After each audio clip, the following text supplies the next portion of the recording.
Naghain na ng kandidatura para sa pagkakonsehal sa Davao City ang anak ni Congressman Paulo Pulong Duterte. Samantala, wala pang desisyon ngayon ang mambabatas kung tatakbo ulit sa national position. Narito ang balita ni Jean Domingo.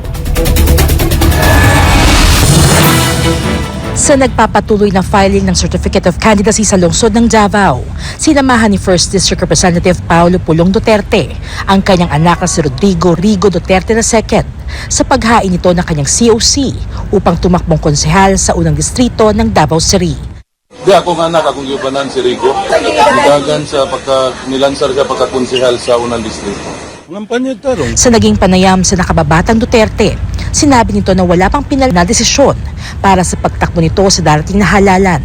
Anya, pag-uusapan pa ito ng kanyang pamilya at ilalabas niya ang desisyon sa pagtakbo matapos silang mag-usap ng kanyang ama na si former President Rodrigo Roa Duterte, kapatid na si Vice President Sara Duterte at ng kanyang kapatid na si Mayor Sebastian Duterte. Pag nahuman na ang istorya namo nila Mayor Rudy, Vice President Inday ni Mayor Basti, mag-meeting man may karong taod-taod. Anytime within the week yun. Pero sa position, wala pa ko ka... So anong advice po for your son? Ngampanya tarong para butuhon siya sa mga Davaoenyo. Plaster niya iyang ipresenta yung plataporma de gobyerno sa iyang mga plano sa Davaoenyo. Iyang ipakita karong kampanya. O amo pa istoryahan pamilya. Ayon sa mambabatas, kailangan upuan o pag-usapan pa ang pagtakbo sa national possession at mayroon pa namang iilang araw bago mag-ikawalo ng Oktubre. So amo pa istoryahan pamilya kung unsa gyud mahibala na ninyo. Hangtod October 8 raman itong filing. Nagpasalamat din ito sa mga Davaoenyo para sa patuloy na pagsuporta at paniniwala nito sa kanya at sa kanyang pamilya. Para sa mga Davaoenyo, daghang salamat sa kanunay ninyong suporta sa amo ang pamilya. O antos lang tagamay.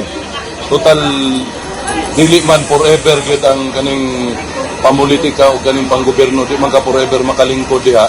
Moabot ra gihapon imong panahon nga munaog ka. Unya ang katong walay na o dili adunahan karon makadawat na pod og grasya karon pila ka adlaw. Magantos rami mga Davaoenyo.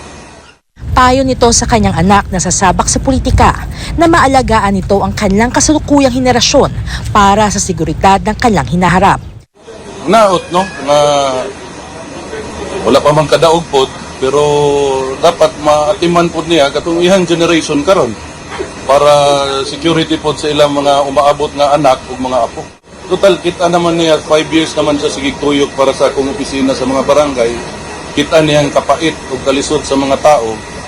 So hinaot nga i-continue niya ang labi na kanang serbisyo nga pangmedikal mga anak iyang tabangan ng mga tao kay sama sa konsulti sa iya ang utang kabubuton sa pamilyang Duterte sa mga Davaoenyo di yun mabayran.